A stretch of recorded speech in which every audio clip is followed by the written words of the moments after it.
Good evening mga fam. For today's video, I'm here now in SM Bacolod. So sa nag-ikot po ako dito sa SM Bacolod, parang nagugutom na ako, kumakabog-kabog na po yung tiyan ko.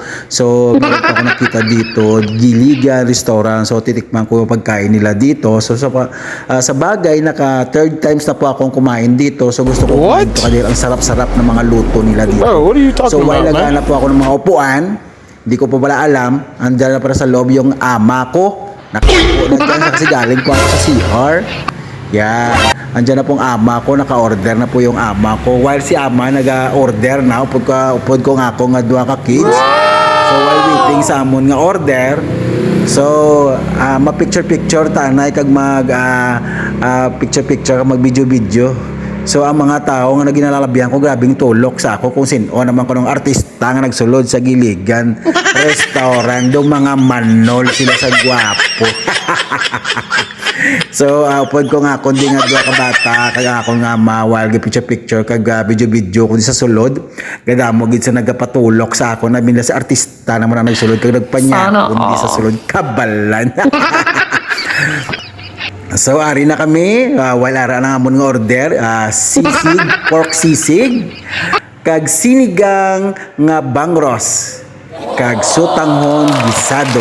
Yan po yung kakainin naming apat. So dahil busog naman yung dalawang kids ko, so titirahin na lang ni Papang kasi yung mga bitoka ni Papang kumakalong-kalong na. Yan.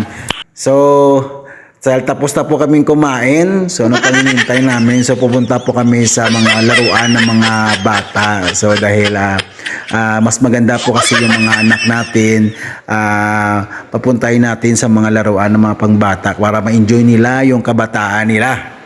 Yan, kasi pong bata po kasi ako, hindi po ako pumupunta dito.